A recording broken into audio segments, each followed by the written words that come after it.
Good morning, good morning, good morning. Welcome to another edition of Chopping It Up with Ramel. No notes, straight from the throat. Well, let's get started. Yesterday there was 7 games in the NBA, and what a day it was. We saw some tight games, and we saw some people regain they stroke and Stephen Curry, which does not surprise me because if you think about it, a lot of players have some of their best moments or their finest moments at Madison Square Garden. Golden State went into Madison Square Garden yesterday doing something that's the unthinkable, riding a 2-game losing streak, playing without Kevin Durant. I was beginning to question if Kevin Durant was really and truly a MVP candidate. If they had continued losing, I thought that his absence would mean that, yes, he is an MVP candidate. But Stephen Curry found the stroke.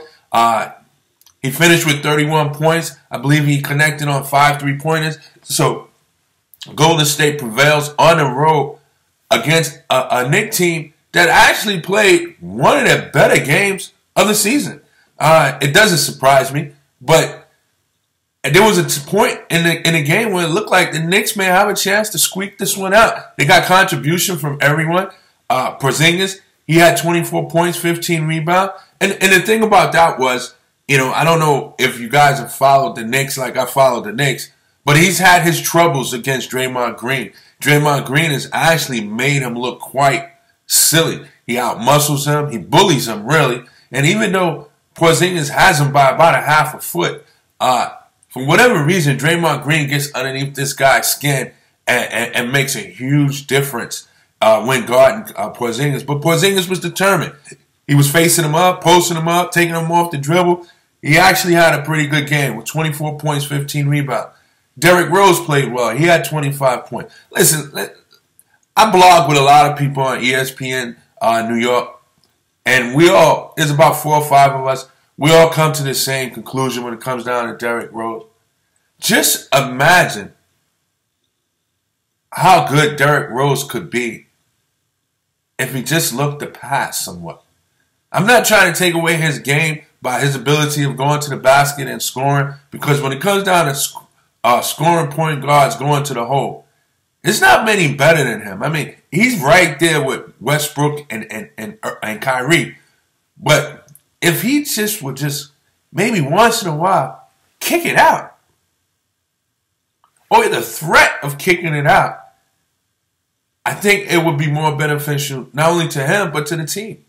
Because the defense, they wouldn't collapse on him as much. If you ever notice, when he goes to the hole, there's 2 or 3 people that converges on him because they know he's not going to kick it out.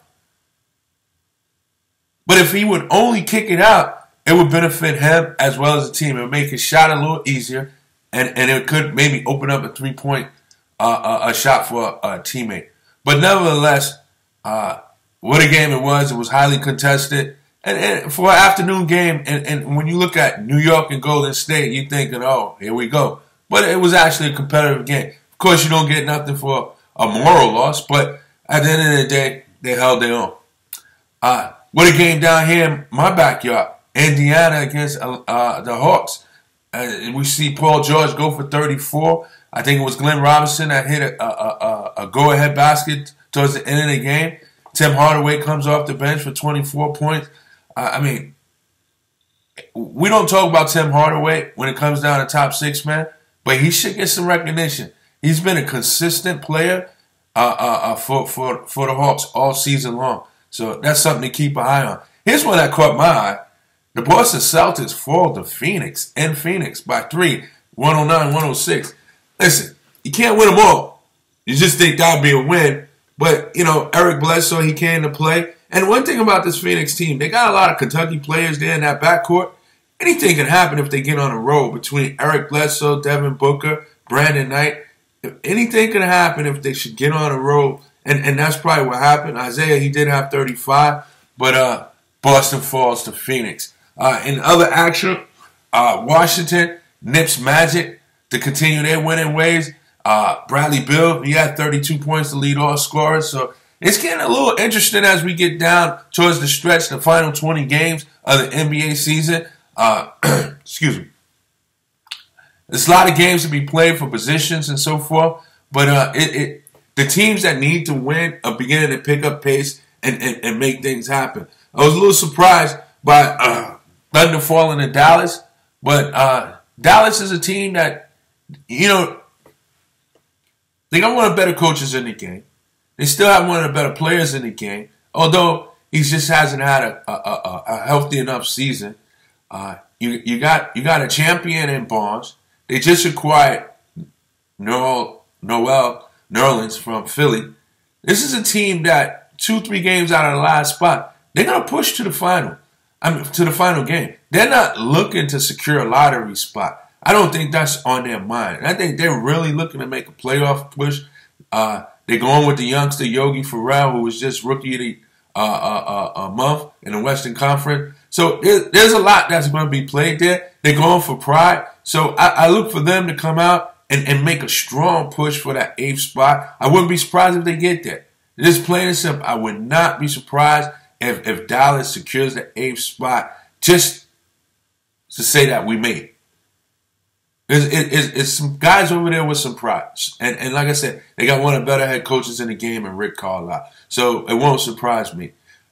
Utah, what a game that was with Sacramento as Willie Cauley-Stein. He's beginning to find his own a little bit in the absence of DeMarcus Cousins.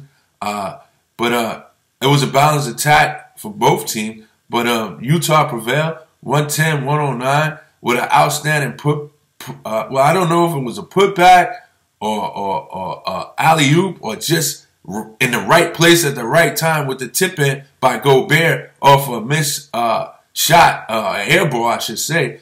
But with the time running out, as the shot went up, it looked like it was going to be an air ball, and Gobert just had the presence of mind to just tap the ball. And when he tapped it right in. So good play by Gobert for Utah to get the win at the buzzer. And as they continue their march to try to secure a home court advantage in the first round. So a lot of basketball to be played. College basketball is out there as well. This is tournament week for the major tournaments. I'm clearly in favor of UCLA winning the Pac-12, Kansas winning the Big 12, North Carolina winning the ACC, Kentucky winning the SEC. You know, I'm in favor of that. Gonzaga winning their division, Baylor winning their division. I'm all in favor of that. But when the big dance comes, we're going to really get into it because that's when it's going to get interesting, when the big dance comes. That's when it's going to really get interesting. We're only about a week away from that. So let's look out for that as conference tournament will go into Sunday this week.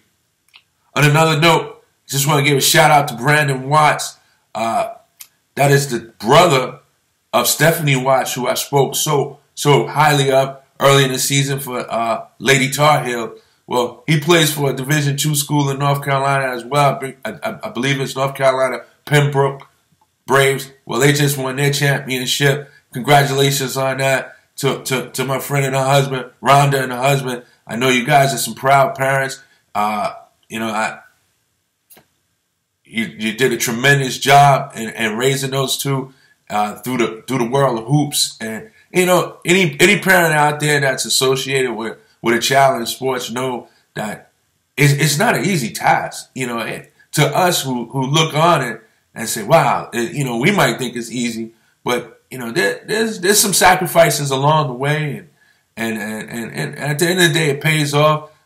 So kudos to you guys. Congratulations, Brandon, and I hope the future is just only brighter and continuous success for you, your family, your sister, and your teammates there. And I hope your dreams of maybe playing professional ball is met and reached. So I just wanted to share that. But we'll talk back with you guys in 24 hours. Peace and blessings. Enjoy your day on this Monday. And let's have a good start to the weekend. See you in 24. Peace and blessings.